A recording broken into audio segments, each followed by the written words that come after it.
Je remercie Jean-Noël qui est mon contact avec cette association intéressante, Dionyette. Comme il a déjà dit, je ne suis pas expert de Johann Baptist Metz. C'était un peu une intuition sous la pression de Jean-Noël qui m'a lancé l'idée de participer à cette première année de conférence de l'association. Et je m'étais dit, plutôt que pêcher dans la poêle, comme j'aime dire en italien, c'était peut-être l'occasion d'aller un peu plus loin dans les intuitions, dans l'approfondissement d'un théologien que je confesse, je ne connaissais pas beaucoup et peut-être je n'ai pas approfondi suffisamment pour répondre à toutes vos questions. Et c'est pour cela que peut-être, pas beaucoup d'entre vous me connaissent, mais je suis quelqu'un qui évite de lire, mais aujourd'hui, pour le respect de sa pensée et pour vous donner quelque chose de plus substantiel, peut-être je vais lire un peu plus sans vous hypnotiser. Donc je vous remercie de votre présence ce samedi matin de mai. Le chrétien de l'avenir sera mystique ou il ne sera pas. C'est ainsi que le maître de pensée de Johann Baptist Metz, Karl Rahner, théologien de la Bavière, écrivait en 1979, mais très probablement en d'autres endroits et en d'autres moments. Le grand théologien allemand, Rahner, explique son propos. Souvent, on cite cette expression et on la traduit selon nos intérêts. Il explique ses propos d'abord en disant que la mystique, ce ne sont pas les phénomènes étranges, les phénomènes parapsychologiques, c'est une expérience authentique de Dieu. Le mystique, c'est quelqu'un qui a fait une expérience, qui a expérimenté quelque chose.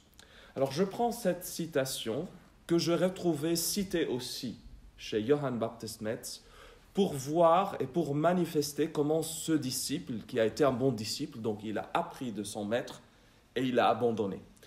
En fait, il y a des points de rencontre et points de séparation entre Rahner et Metz. Metz accuse un certain catholicisme d'avoir privatisé la foi et privatisé la mystique. Et donc, le titre de mon intervention, « Une mystique des yeux ouverts », c'est justement cette perspective de Metz qui est géniale dans sa transformation d'un imaginaire de la mystique avec les yeux clos et la tête inclinée. Pour lui, non. La mystique, c'est autre chose. La mystique des yeux ouverts. On va voir dans quel sens. Alors, pour vous aider à vous orienter dans le chaos de cette réflexion que je cherchais d'encadrer, jusqu'à hier soir, il y avait 43 pages. Et je me disais, comment je vais réduire ça à combien de minutes ? On est prêt. Une cinquantaine de minutes, plus ou moins, 1 heure ? 1 heure, 50 minutes, 1 heure. Ok, très bien. Donc, comme vous voulez. Alors, ma réflexion sera divisée après une introduction qui présente Metz comme une théologie biographique et une réflexion qui pointe vers une nouvelle théodicée. Je divise le reste en 2 moments, fondement et application. Après, je veux dire de chaque moment sa division interne. Alors, je vous avoue, soit pour le fait que je ne suis pas, tant pour le fait que je ne suis pas un expert de Metz, que pour le fait qu'il n'est pas un penseur systématique. C'était plutôt un chercheur, un professeur, mais quand même très charismatique. En le lisant, j'ai retrouvé beaucoup le style d'un auteur que j'ai beaucoup approfondi, Viktor Emil Frankl. Donc c'était quelqu'un qui quand même a eu ses doctorats et ses spécialisations, mais qui restait un penseur aphoristique. Et je retrouvais dans des lecteurs de Metz un avis semblable. Donc, commençons par une introduction. Vu qu'il ne s'agit pas d'une cité française, mais d'un personnage allemand, il est bien de vous présenter essentiellement les moments importants de sa vie. Il est né en 1928 en Allemagne, Oberbach in der Operplatz. Et il fait une expérience tragique de la Deuxième Guerre mondiale. Il était à peine adolescent. Je vais parler de cela quand je vais traiter de sa biographie. En tout cas, il fait son cheminement de formation théologique à Innsbruck et il est ordonné prêtre en 1954. Donc, après ses études de théologie, il débute l'enseignement en 1963. Il était disciple de Karl Rahner et il enseigne à la faculté de théologie catholique de l'université de Münster. Comme le disait Jean-Noël, il est parmi les cofondateurs de Concilium. Donc, ça serait un peu bizarre de ma part de parler. C'est vraiment une sortie de ma zone de confort parce que ce n'est pas seulement un théologien que je ne connais pas, mais aussi une vision théologique qui est un peu distincte de la mienne. Mais ça montre que les traditionnels sont quand même ouverts aux autres. Je serais plutôt communio plutôt que concilium. Il est interdit de l'enseignement à l'université de Munich par le cardinal Joseph Ratzinger en 1979. J'ai cherché de comprendre le pourquoi et je peux vous dire très rapidement sur cette anecdote que c'était un moment où la situation politique mondiale, la situation politique en Allemagne imposait une certaine séparation totale entre les théologiens de la tradition et les théologiens des progrès, les théologiens qui dialoguent avec les instances de la théologie de la libération, la pensée de Bloch ou d'autres penseurs. Et justement, c'était le moment où Joseph Ratzinger devenait toujours plus le théologien de la tradition. En fait, j'ai cherché de voir s'il y avait après des déclarations de rapprochement. Il n'y en avait pas officiellement, mais quand même, on trouve qu'une appréciation réciproque a trouvé sa place dans la suite. En 1980, il fonde un centre de recherche pour la théologie politique à Münster. Et en 2009, il reçoit le prix Karl Rahner pour la théologie. Donc, c'est quand même sous le pontificat de Benoît XVI. Le titre n'est pas donné par Benoît XVI, mais il n'avait plus cette opposition à la théologie de Metz. Et il est mort très récemment, en 2019, 2 décembre 2019, à Münster, en Allemagne. Je vous ai dit que son existence est marquée par la Deuxième Guerre mondiale et je préfère lui laisser la parole pour comprendre un peu son expérience parce que sa bibliographie sera très teinte par sa biographie et surtout par cette expérience tragique de la guerre. En fait, il dit « De fait, de mes expériences personnelles à la fin de la Seconde Guerre mondiale et de ma prise de conscience plus tardive, ma situation théologique est celle d'après Auschwitz. » Et il parle de cette exigence de faire une nouvelle théodicée, donc c'est avant de commencer de parler d'une nouvelle théologie politique, et il est important de souligner cet aspect de la nouvelle théologie politique, parce qu'il cherche de faire un peu une histoire de la théologie politique, et quand on parle de théologie politique, pour lui c'était le genre de théologie politique qui cherchait de devenir le pouvoir politique. Donc une théologie de l'État, une théologie du parti dominant. Et il dit, ma théologie, c'est absolument pas ça. Ma théologie, c'est une instance critique devant la présence politique. Donc elle ne peut pas épouser aucune école politique. Elle vit sous une réserve eschatologique, comme nous allons voir dans un instant. C'est donc une théologie de la polis, en grec. C'est une théologie de la cité, c'est une théologie du monde, c'est une théologie de la vie mondaine.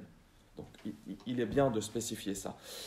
Donc je ferme la parenthèse et je retourne à cette forme de théodicée, mais pas d'une théodicée philosophique et abstraite, mais une théodicée existentielle et politique. Une théodicée d'une présence dans le monde. On va voir dans quel sens, mais continuons avec son récit et je vais me concentrer sur la lecture maintenant. À la fin de la Seconde Guerre mondiale, j'avais 16 ans. On m'arracha à l'école et on me précipita à l'armée. Après une formation hâtive à la caserne de Würzburg, on m'envoya sur un front déjà bien en retrait du Rhin. La compagnie se composait uniquement de jeunes, plus d'une centaine, et un soir, mon chef de compagnie m'envoya à l'état-major du bataillon. J'errais dans la nuit, au milieu de villages en feu et de fermes en ruine. Quand au petit matin je revins à ma compagnie, je me retrouvai plus que des morts. Des morts écrasés sous le feu conjugué de blindés et d'avions. Les visages éteints de tous ceux avec lesquels j'avais peu auparavant partagé peur d'enfants et rire de jeunes. Je ne me rappelle de rien, sinon de mon cri sans voix. Je vous invite à enregistrer ça parce que ça va apparaître plusieurs fois dans sa réflexion théologique, même spirituelle, sur la prière. La prière du chrétien, pour lui, c'est un cri sans voix. La prière de Jésus sur la croix, c'est un cri sans voix. Alors naturellement, analogiquement, Jésus crie et il est entendu, mais c'est dans ce sens-là de cette incrédulité de ce qui s'est passé dans l'histoire humaine. Je continue. C'est ainsi que je me perçois encore aujourd'hui. Et derrière ce souvenir, je reconnais l'effondrement de mes rêves d'enfant. Et sa théologie sera laissée de comprendre et de donner les raisons d'espoir dans ce désespoir. Un désespoir en même temps envers Dieu, mais aussi envers l'humanité. Comme Elie Wiesel, il va reconnaître que Auschwitz, ce n'est pas seulement l'absence de Dieu. Où est Dieu? Dieu est mort. Mais c'est aussi l'absence de l'homme. Où est l'homme? Et en fait, sa théologie, qui est une théologie de protestation, elle sera aussi cette protestation devant l'effondrement de la foi dans l'humanité qui met en danger l'expression plus basilaire de la foi. De ce que j'ai lu, il ne va pas dans cette aventure. Mais moi, personnellement, comme je le disais, comme le disait Jean-Noël, je m'intéresse de la question de la genèse de la foi. Et je trouve, pas moi seul, mais plusieurs chercheurs, un grand rapport entre the basic trust, donc la confiance de base, et la genèse de la foi. Et donc la perte de cette confiance de base dans l'humain et dans l'humanité constitue pour lui un lieu terrible d'incroyance au cœur de l'humain, avant que ça soit une question théorique et intellectuelle et théologique, c'est une question anthropologique. Et c'est dans ce sens-là donc qu'il commence à réfléchir à une nouvelle théodicée, parce qu'il dit « Il me paraît vide et aveugle tout discours sur Dieu coupé de la situation. » Donc on ne peut pas faire un discours sur Dieu après Auschwitz comme s'il n'y a pas eu d'Auschwitz. Et il y a des moments, parce que peut-être l'absolutisation d'Auschwitz peut déplaire à certaines sensibilités, il dit Auschwitz, ce n'est pas seulement Auschwitz pour moi, c'est ce visage sans pudeur exagéré de l'effondrement de l'humain. Pour lui, Auschwitz, c'est un moment où la frontière de la honte a trop abaissé. Donc voilà, il faut prendre Auschwitz, pas seulement pour la réalité d'Auschwitz, mais pour son sens symbolique. Eh bien, commençons par sa nouvelle théodicée, qui est une théodicée terriblement et radicalement enracinée dans son expérience humaine. Il insiste, ce n'est pas, et je le cite, la tentative vieillotte de justification de Dieu envers et contre tout. J'imagine que tout le monde a entendu parler de la théodicée. C'est une partie de la philosophie qui cherche de justifier la question de Dieu devant la problématique du mal. Elle est présente déjà dans les 5 voies de Thomas d'Aquin comme objection. Il y a le mal, donc Dieu n'est pas. Pour mettre on est à côté de la plaque si on pose encore la question de Dieu à partir de cette problématique abstraite du mal. Et il dit en fait, il s'agit, dans sa théodicée, plutôt et même exclusivement de se demander comment on peut parler de Dieu de manière générale étant donné l'insondable souffrance du monde, de son monde. Donc comment parler de Dieu devant cette souffrance? Et comme je disais avant, ce n'est pas le désespoir devant Dieu, mais c'est ce désespoir en l'homme. Comment croire encore en l'homme? Comment admettre les grands mots sur l'humanité? Donc voilà, c'est là où il pose sa question, et c'est pour cela qu'il n'est pas un grand théoricien, un grand... il pourrait l'être, il y a certains articles qui se dédient à ça, mais ce n'est pas son point fort. C'est un lieu où il s'aventure pour manifester qu'il est capable de faire aussi de la réflexion abstraite, mais justement, il pose la question de la théodicée en reprenant le motif du prophétisme biblique.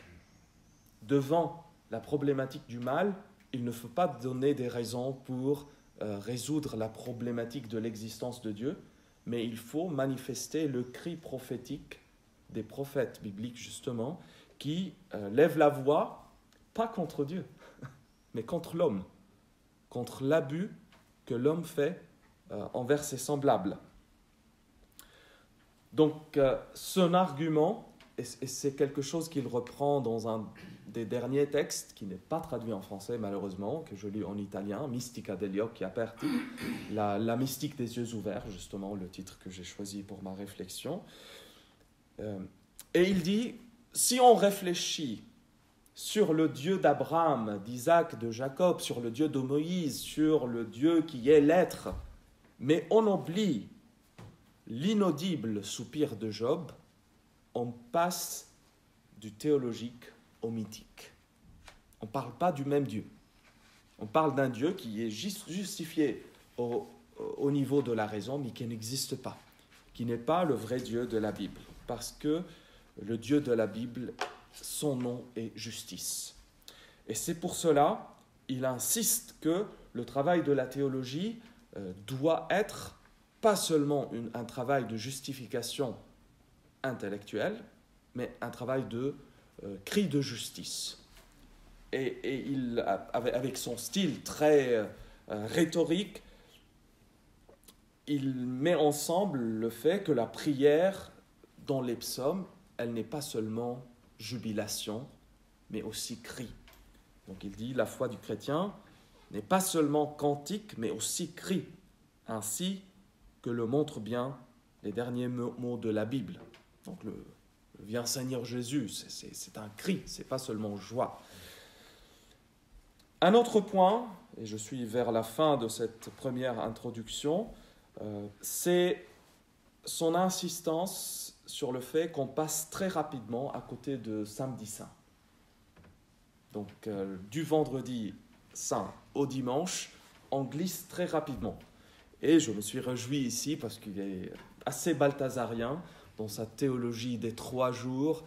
Von Balthasar, il se pose très courageusement en critique de la théologie du Samedi Saint, dans laquelle, je paraphrase de mémoire, il dit la tradition a représenté la descente de Jésus dans les enfers comme une promenade triomphante où il visite les gens, il tire Adam et Ève. Si vous avez présente l'iconographie, je rigolais mardi avec les étudiants, Jésus semble sur un hoverboard, qu'il descend sur le hoverboard, il prend par main Adam et Ève et tous les patriarches et il les sort de l'enfer. Donc c'est un peu comme si sa mort était apparente. Alors Balthasar insiste dans sa théologie à manifester qu'il y a des raisons à penser que la descente de Jésus aux enfers, c'était vraiment le silence au cœur de la Trinité. Un silence qu'on ne peut pas exprimer mais dont on ne peut pas taire. Parce que c'est quelque chose de grand qui s'est passé dans l'être de Dieu. Et comme Jürgen Moltmann insiste sur le cri de désespoir de Jésus sur la croix, je pense que Balthazar met en lumière ce moment de silence. C'est un jour unique de toute l'histoire salvifique, donc de toute l'économie du salut, où on ne comprend pas comment, on ne peut pas le dire, c'est au-delà de nos mots. Si Dieu se tait, on doit nous taire nous-mêmes, mais on ne peut pas ne pas l'indiquer comme ce grand scandale. Et alors, il insiste, Metz, dans un ouvrage récent, donc c'est un ouvrage de 3e millénaire, c'est de 2006 au 2007, Memoria Passionis. Il invite à restituer à ce samedi saint son atmosphère. Pourquoi ? Pour dire que dans l'expérience même du Christ, il y a une souffrance, une passion, à côté de laquelle on cherche de passer très rapidement en prêchant un christianisme triomphal, un christianisme de la bonne vie, un christianisme qui devient une philosophie de vie, un christianisme bourgeois, comme le disait aussi Karl Rahner. Eh bien,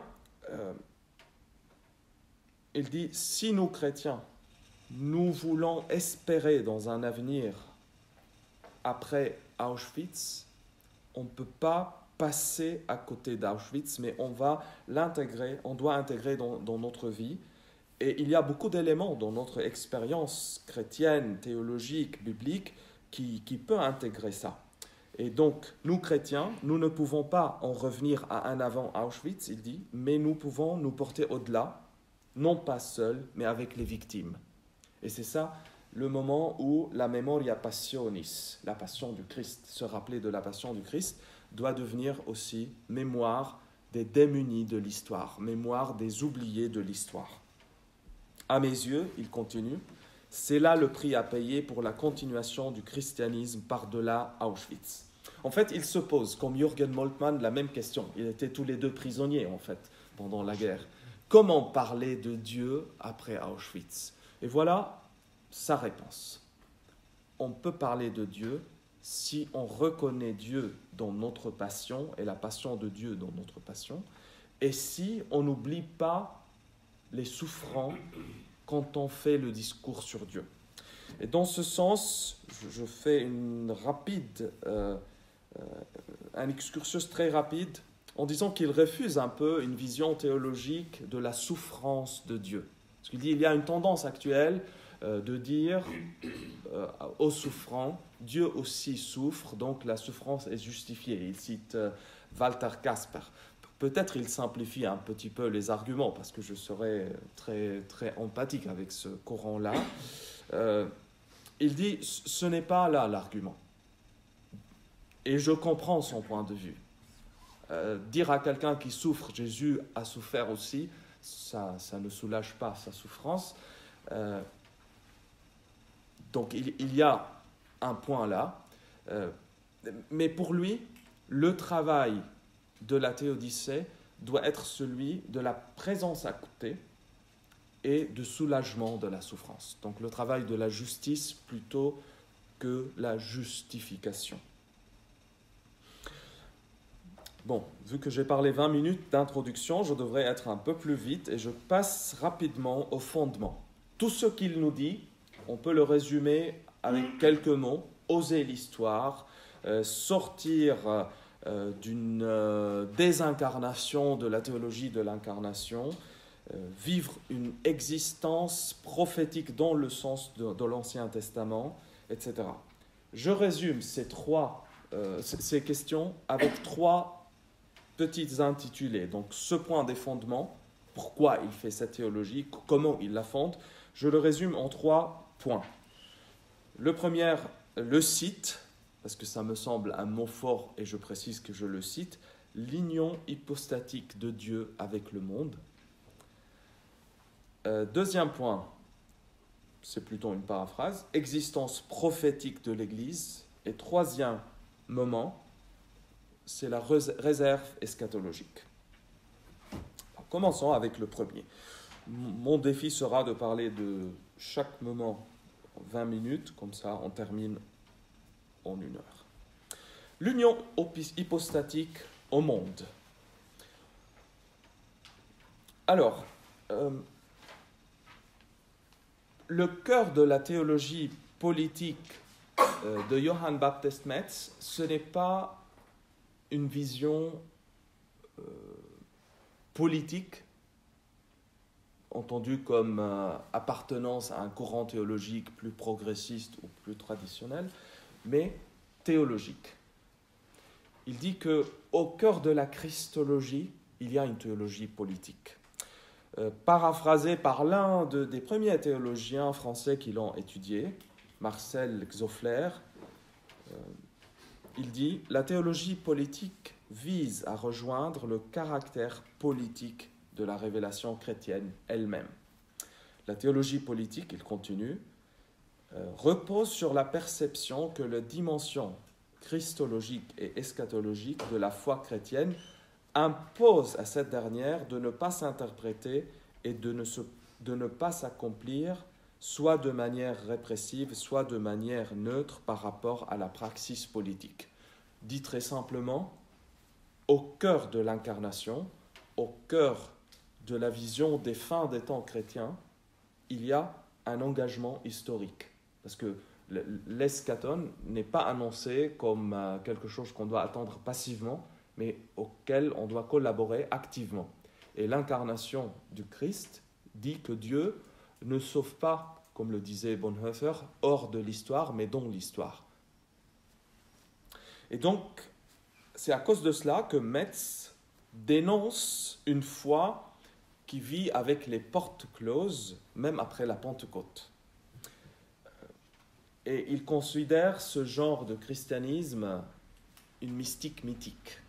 Donc une mystique qui vit dans le jardin secret avec le bon petit Jésus, en fermant les yeux sur le monde. Et il insiste, dans l'un de ses premiers ouvrages de théologie politique, par son Fils, Dieu agit sur le monde de telle sorte qu'il l'adopte dans une décision définitive, eschatologique. Avec l'incarnation, il y a une commission entre Dieu et le monde qui est définitive, qui est eschatologique. C'est dans le sens, je pense, qu'on peut parler avec lui, avec des réserves pour éviter l'ambiguïté, quand il dit « En Jésus-Christ, l'homme et son monde ont été adoptés par le Verbe éternel définitivement et irrévocablement dans une union hypostatique. » Alors je trouve que ce mot est trop fort, parce que l'union hypostatique, c'est entre les deux natures du Christ. Dans quel sens alors le monde devient un peu la personne du Christ? Pour être honnête avec lui et pour être juste avec lui, il ne manifeste aucunement ce glissement hérétique. Donc je pense qu'il l'utilise plutôt avec une volonté rhétorique qu'une volonté dogmatique. Ceci dit, je sors de ma veste de gardien du Saint-Office et je poursuis la lecture empathique de Johann Baptist Metz. Là où il poursuit un peu la prise en considération de ce choix de Dieu de s'unir au monde. Pour lui, la foi chrétienne, précisément, ne vit pas à côté de l'histoire ou au-dessus de l'histoire, mais dans l'histoire, en elle.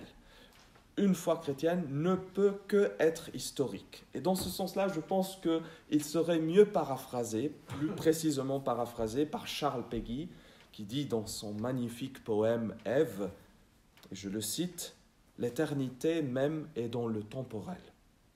L'arbre de la grâce est raciné profond, et plonge dans le sol et touche jusqu'au fond. Et le temps est lui-même un temps intemporel. » C'est le paradoxe chrétien. C'est le paradoxe chrétien que Johann Baptist Metz a capté à partir du mystère du Christ. Et c'est pour cela que je parle de ces éléments comme des fondements. Parce qu'il voit que dans l'affaire centrale de la foi chrétienne, dans l'affaire du Christ, l'éternel et le temporel, le divin et l'humain, l'éternel et l'historique, le mystique et le politique ne peuvent pas séparer. Donc dans ce sens-là, ce qui s'est passé avec les deux natures du Christ se passe dans la réalité. La réalité mondaine et la réalité divine sont inséparables. On ne peut pas cheminer vers le spirituel sans le charnel, sans l'historique. Donc toujours et nécessairement, la foi chrétienne a affaire avec l'histoire. Toujours et nécessairement, elle doit s'intéresser de l'actualité. Donc l'histoire de salut n'est pas une histoire à côté de l'histoire humaine, mais c'est l'histoire humaine qui est assumée et qui vit une transubstantiation par le vécu des chrétiens. Eh bien, pour me contenir, je vais passer directement au deuxième de ces trois premiers points. Désolé pour tout le reste. Si j'arrive à écrire mon texte, parce que je n'étais pas assuré, mon cher Jean-Noël, je vais mettre les éléments que j'ai laissés de côté. Deuxième point, c'est l'existence prophétique de l'Église. Une Église qui est héritière de ce Dieu qui épouse l'histoire ne peut pas vivre à côté de l'histoire. Mais comment cette Église peut et doit vivre l'histoire? Pour ma joie, je serai plus ranérien que médecin, il reprend les expériences transcendantales de Rahner qui doivent être vécues dans l'immanence. Donc, il traduit Rahner dans sa clé de théologie politique. Et c'est ça un point intéressant chez lui. Donc, l'Église doit prendre les expériences limites de l'humanité, qui sont la souffrance, la mort, l'injustice, et manifester la lumière de la foi, la lumière et la pensée, disons, de Dieu dans l'historique humain. Il dit, et quel est ce monde dans lequel l'Église doit parler? Je vais le dire seulement avec quelques mots. C'est un monde pluraliste, donc un monde où il n'y a plus la chrétienté, où on croyait qu'on existait tout seul et on a dû faire du travail anthropologique quand ils ont découvert les Amériques pour voir si les indigènes avaient une âme ou pas. C'est un monde pluraliste où on a accès à ce monde pluraliste. Il écrivait dans les années 70, donc on aurait pu parler d'un monde globalisé. C'est un monde en devenir. Il parlait pendant la période d'or du marxisme, donc cette idée du progrès, elle était très marquée et marquante. Il parle d'un monde sans miracle, dans le sens de lessing, donc on n'a plus les épreuves de la puissance et de la force et des miracles qu'avaient les apôtres, donc on n'est plus témoin direct de la puissance de Dieu agissant dans l'histoire. Et c'est ça ce qui porte un peu son expérience personnelle, on est dans un monde déhumanisé. Donc tout tourne autour de l'humain, mais cet humain a trahi son identité profonde. Alors c'est dans ce monde-là que l'Église doit témoigner. Et c'est pour cela qu'elle doit représenter un témoignage prophétique. Alors c'est sur ce point que peut-être j'ai mis beaucoup d'éléments et c'est pour cela que je dois les résumer très rapidement. Autrement, ça va prendre les 40 minutes, les 30 minutes qui restent, donc tout le temps que j'avais décidé de dédier. Il parle de l'Église comme une voix qui doit être pas seulement la voix de l'annonce de Dieu, mais la voix de ceux qui sont sans voix. Et on fait retour à ce cri sans voix qui était sa prière. Donc il dit, la prière de l'Église doit être celle des psaumes, celle des démunis. Et il manifeste un peu cette nature paradoxale de l'Église. Et je vais le citer. Comment se réalise la mission de l'Église pour l'avenir du monde? Ce n'est peut-être uniquement dans la contemplation, car la contemplation porte par définition sur ce qui s'est produit et qui est déjà. Donc il est un peu de l'autre côté du nuage de la non-connaissance. La voie principale de l'Église, ce n'est pas celle de la contemplation. Or, l'avenir du monde, objet de l'espérance de l'Église, est quelque chose de naissant et qui n'est pas encore. C'est pourquoi l'espérance dont l'Église se déclare garante pour elle et pour le monde doit être essentiellement critico-créatrice. Donc ce n'est pas seulement une annonce contemplative, mais une annonce critico-créatrice. Et elle doit s'accomplir dans une eschatologie critico-créatrice. L'Église ne doit pas seulement annoncer la Jérusalem céleste, mais elle doit travailler pour une transfiguration de la cité terrestre. C'est ça l'appel qu'il lance à l'Église, et c'est ça qui le rend très proche de la théologie de la libération. Et c'est ça qui le rend aussi un peu, difficile à digérer pour une certaine théologie, surtout dans un moment où les deux champs étaient vraiment séparés entre ou une théologie verticale ou une théologie horizontale. Et donc, il insiste sur une orthodoxie qui doit être constamment confirmée par une orthopraxie. Je dois vous dire que quand je lis ça, je me rappelle de Henri de Lubac, quand il parle dans ses paradoxes, donc une théologie totalement différente à l'apparence, mais quand il dit qu'une théologie qui est seulement rigorisme orthodoxe devient une orthologie. Orthologie, ça veut dire la bonne manière, ou la manière correcte de dire les choses, mais ça reste là. Alors, il insiste que les promesses que l'Église annonce doivent commencer à être faites dans cette histoire. Voilà, je pense qu'il croise, sans le dire, plusieurs courants théologiques du XXe siècle. Je vois la tension de Oscar Cullmann, le déjà et non encore. Donc cette tension qui attire notre attention à une réalisation. Et il croise, et il le cite même, Lumen Gentium 48. Je vais citer un petit passage du texte conciliaire de la Constitution sur l'Église. « Ainsi donc déjà les derniers temps sont arrivés pour nous. » Donc l'eschaton n'est pas le futur, il est présent. Le renouvellement du monde est irrévocablement acquis et en réalité anticipé dès maintenant. En effet, déjà sur terre, l'Église est parée d'une sainteté encore imparfaite, mais déjà véritable. Alors je pense qu'il le cite et il en prend un peu le distance. Pour lui, la sainteté de l'Église n'est pas seulement la sainteté cristalline des autels, mais c'est cette sainteté qui se fait compassion. Mais de cela, on va parler dans le deuxième moment. Donc je m'étais dit, ici je vais prendre l'essentiel, je vais terminer donc ce deuxième point de la première partie en évoquant ce qu'il dit sur l'ascèse. Il dit l'ascèse des chrétiens, ce n'est pas la fuite ascétique du monde.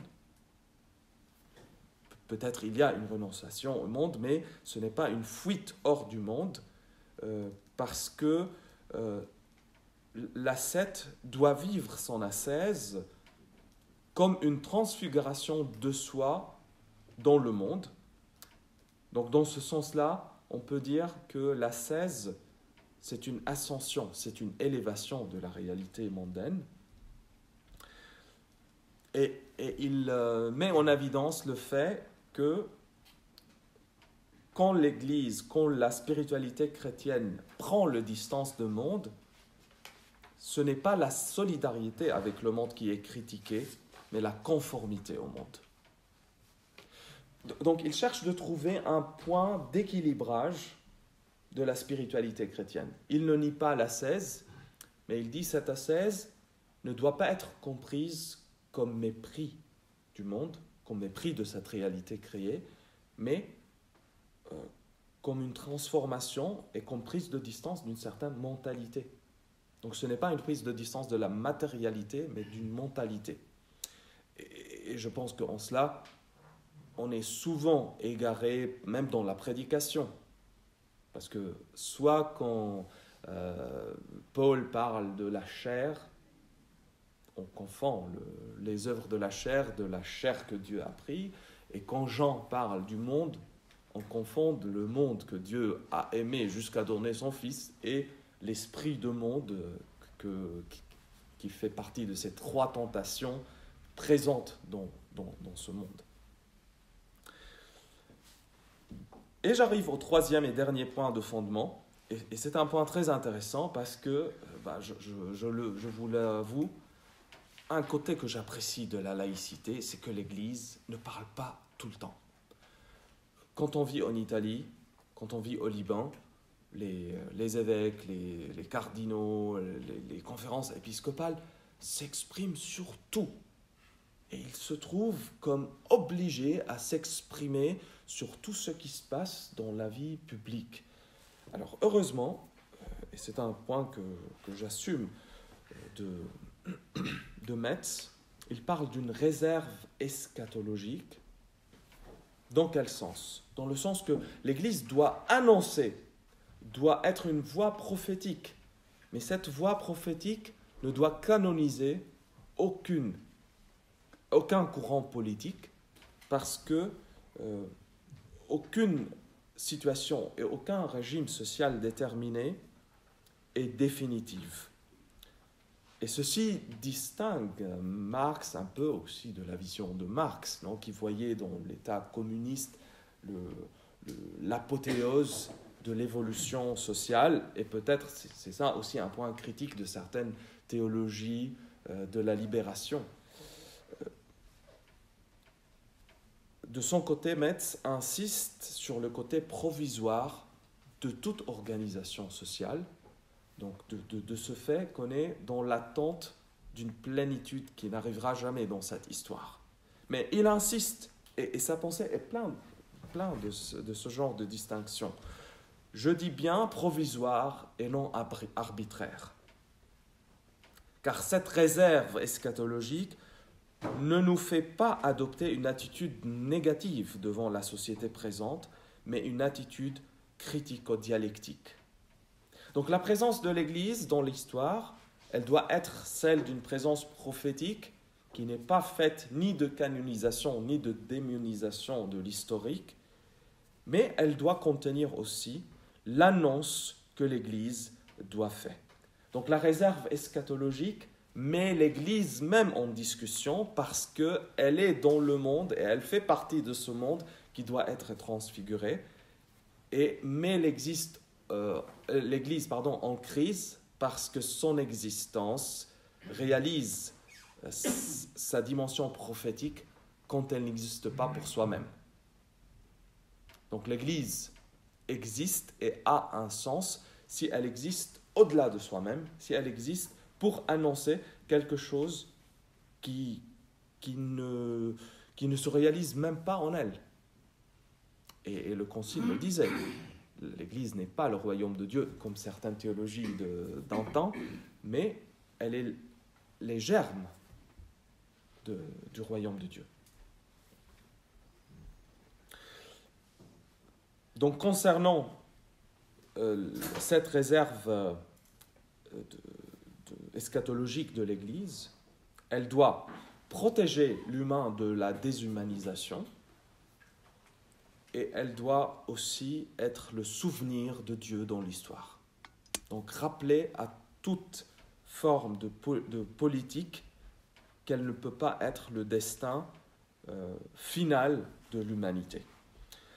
Eh bien, donc, avec ces trois points que je répète, sont l'union hypostatique de Dieu avec le monde, Dieu a épousé le monde et c'est définitif. Deuxième point, l'Église, elle doit être présente dans le monde comme instance prophétique, et cette instance prophétique doit rappeler à soi-même et au monde la réserve eschatologique que la plénitude n'est pas ici, ni dans l'Église, ni dans l'Église, ni hors l'Église. Comment vivre et comment appliquer, selon Johann Baptist Metz, cette théologie? On est presque parfaitement en temps, il me resterait 18 minutes si je fais l'heure. Donc, les applications, je les développe aussi en 3 petits titres. Passion et compassion, premier titre. Déprivatisation de la théologie, deuxième titre. Et mystique des yeux ouverts. Premier point, passion contre compassion. Si on prend le point de départ de la théologie christique, on trouve que Dieu est passionné de l'humanité.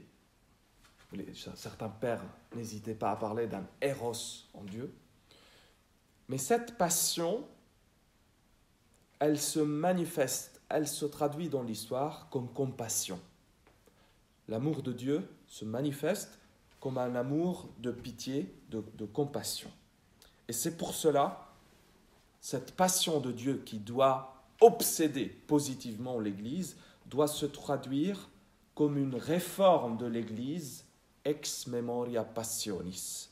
Donc une réforme de l'Église qui est toujours inspirée au modèle de cette passion de Dieu qui est compassion. Et il est très intéressant, quand il parle de cette Église de la compassion, et je le cite, qu'il dit « L'appel à la compassion n'a rien d'une invitation à l'héroïsme, à une sainteté suréminente. Il concerne tout le monde. La compassion est une vertu quotidienne, une vertu de base du christianisme, sans laquelle toutes les grandes déclarations ecclésiastiques appelant à la mondialisation resteraient lettres mortes. » Donc, l'appel à la compassion, c'est un appel à l'incarnation au quotidien, à vivre un christianisme incarné qui vit la compassion au quotidien. Et c'est très important, pourquoi ? Parce que parfois on se pose des objectifs très hauts et très télescopiques. C'est un peu comme parlait Charles Dickens de l'amour télescopique d'une dame. C'est quoi l'amour télescopique ? Elle n'arrivait pas à aimer le prochain, mais elle aimait tous ceux qui sont éloignés, qui sont en Afrique ou en Asie. Mais le prochain qui est mon voisin, il est intolérable, hein, c'est insupportable. Et d'ailleurs, c'est un peu une même parodie que Dostoïevski présente dans Les Frères Karamazov. J'aime l'humanité, je suis prête à mourir pour toute l'humanité, mais quand quelqu'un est à côté de moi, la manière dont il mâche et mastique, ça me gêne et je serais prête de le tuer. Et voilà, c'est là où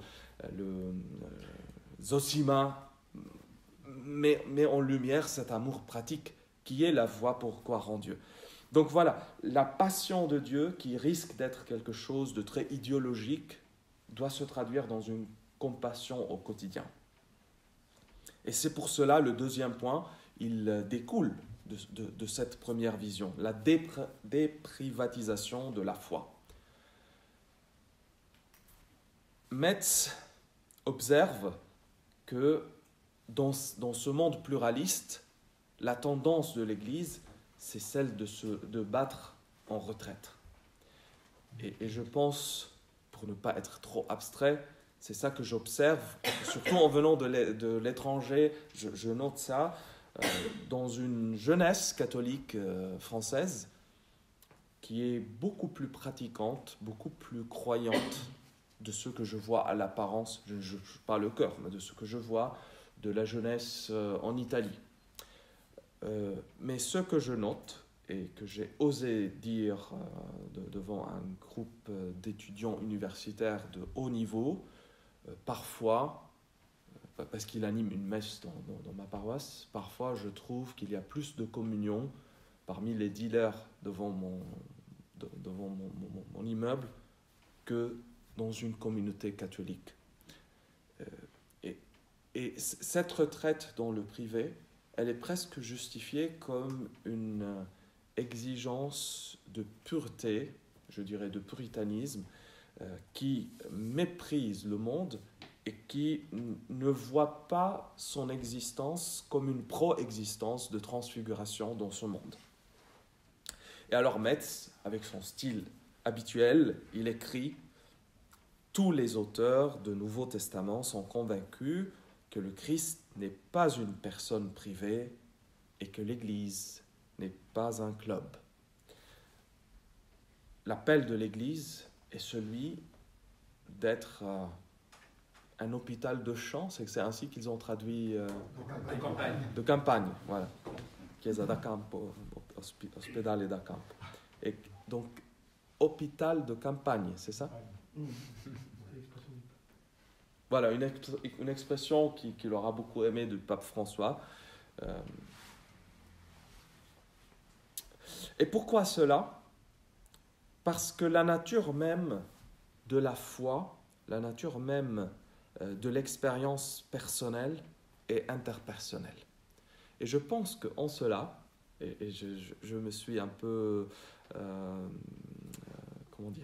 divertito, j'ai passé un bon moment à rapprocher sa pensée à la pensée de Benoît XVI en Spe Salvi, l'encyclique Spe Salvi de 2007, dans laquelle, justement, le pape Benoît insiste sur le fait que l'espérance chrétienne n'est pas une espérance individuelle et privée.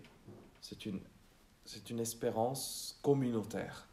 Dans les numéros 13 et 14 de cette encyclique, le pape, entre autres, donc présentant ce fait que le salut ne peut pas être un salut individualiste, il cite Henri de Lubac, qui à son tour cite Jean Genot, quand il parle presque ironiquement dans son catholicisme, les aspects sociaux du dogme. Jean Genot parle de retrouvailles de la joie. Ai-je trouvé la joie?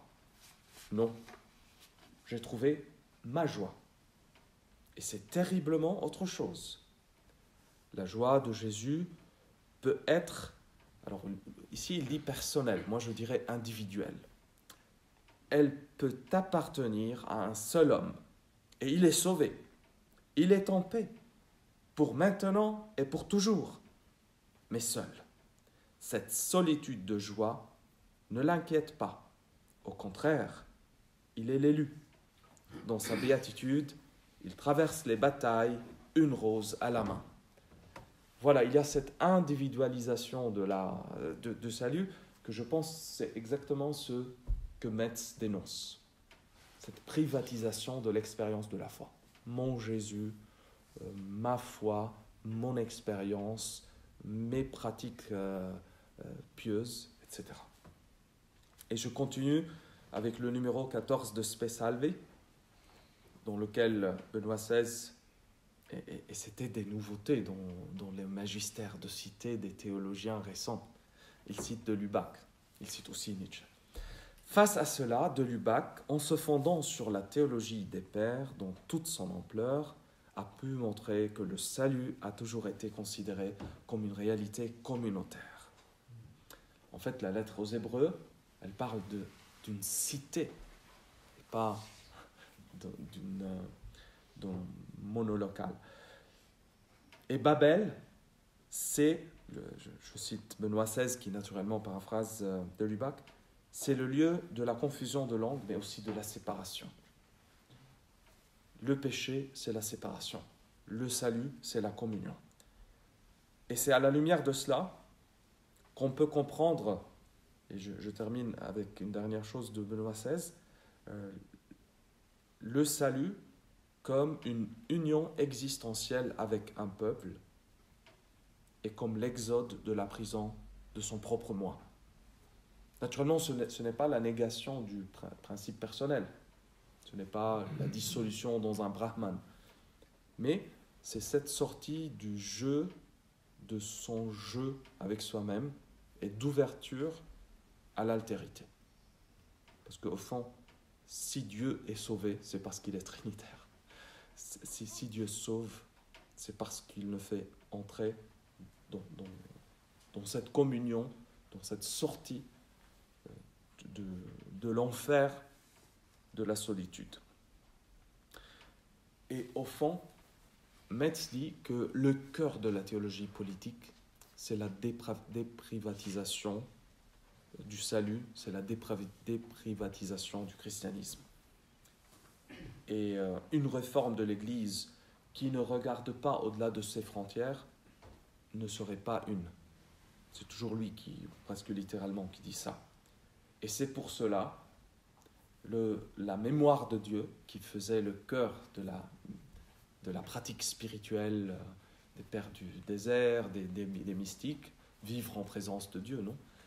La mémoire de Dieu ne doit pas être dissociée de la mémoire des démunis. Je l'ai dit plusieurs fois, je vous le cite une fois, dit exactement par Metz. C'est pourquoi tout programme de réforme ex memoria passionis ne peut que se dresser contre une tendance qui se dessine actuellement dans l'Église, celle de battre en retraite dans la vie privée au sein du monde culturellement et religieusement pluraliste. L'Église ne peut devenir Église de compassion que si elle se refuse à cette autoprivatisation. Et j'arrive au dernier point, la mystique des yeux ouverts.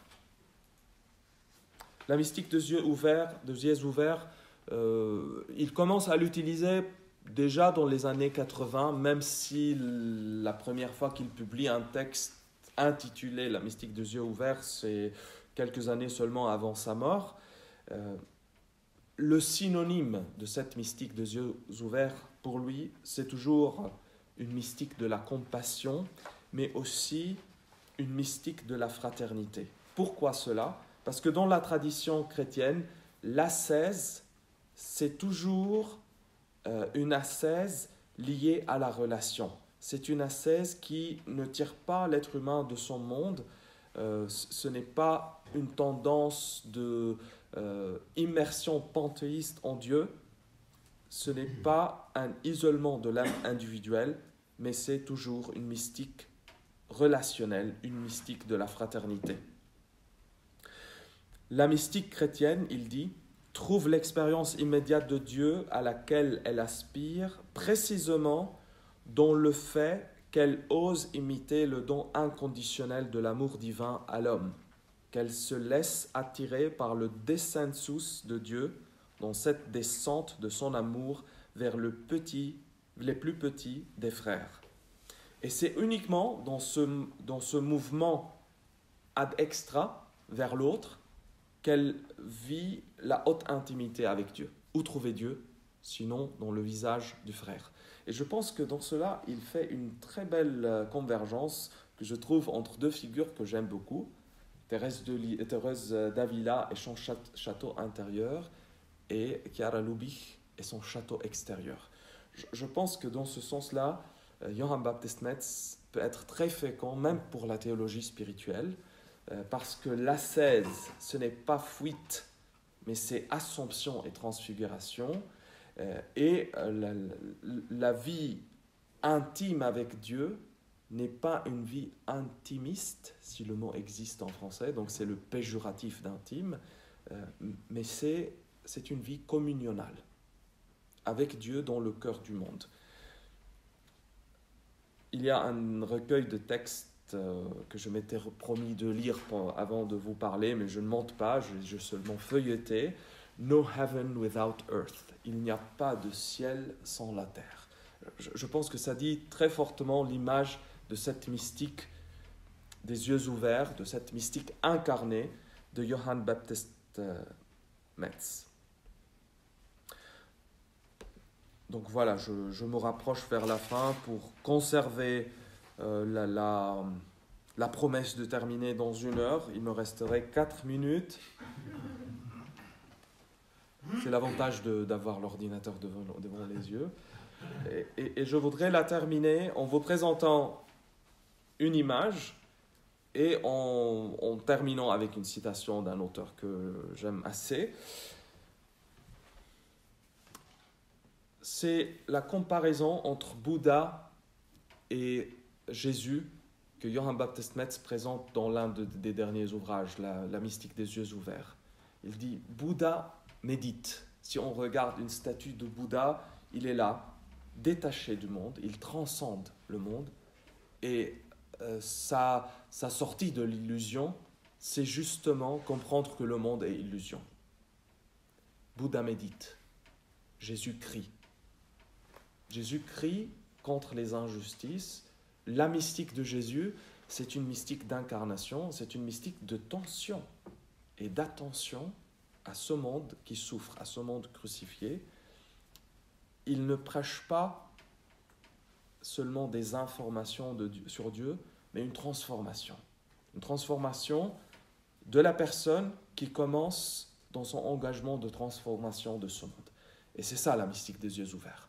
Ce n'est pas une mystique qui abandonne la vie à genoux à faveur d'une vie seulement pratique, mais qui n'oublie pas la vie pratique en étant à genoux. Et je pense que les grands saints, les grands mystiques ont su vivre ça. Je pense à ce que j'ai connu de Mère Teresa, que j'ai étudié pour plusieurs raisons. Elle avait dans sa pratique de missionnaire de la charité une partie de la règle des carmélites. Elle avait 2 heures d'oraison par jour, 2 heures d'adoration par jour. Elle en faisait plus, mais c'était la règle.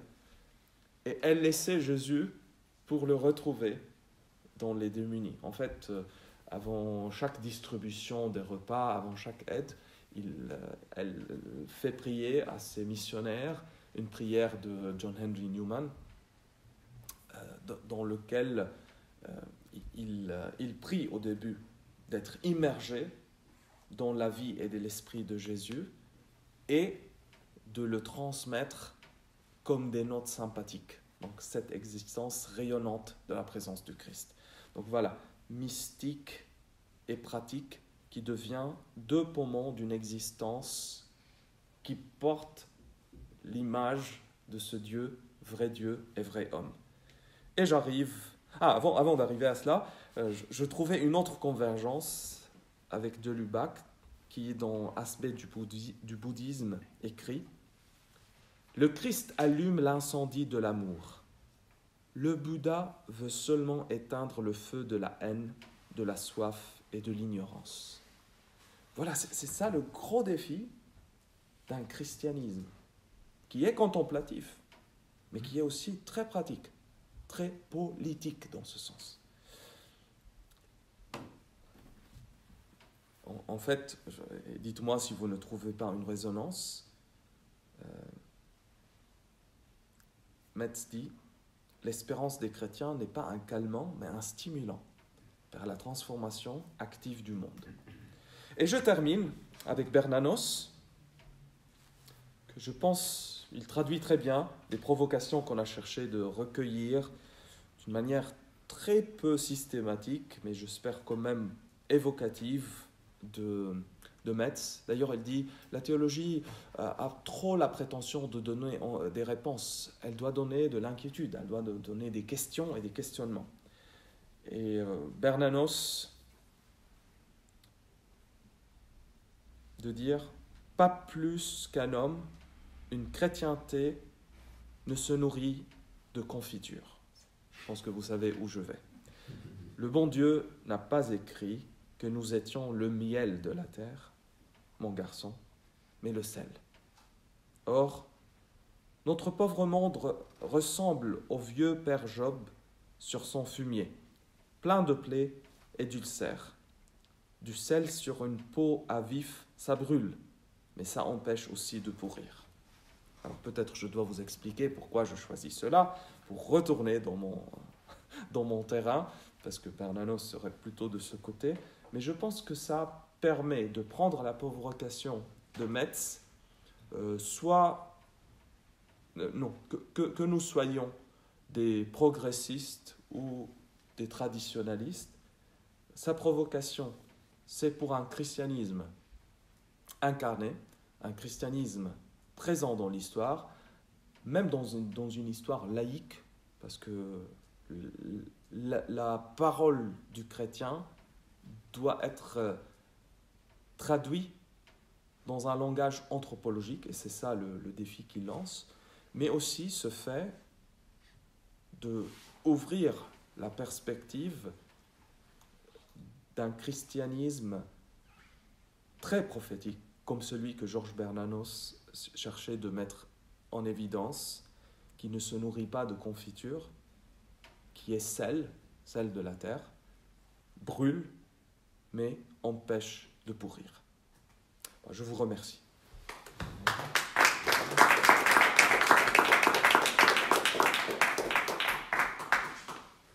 Vous m'avez bien fait rire, Robert, parce que vous êtes vraiment le seul à avoir compté le temps. Ah ouais?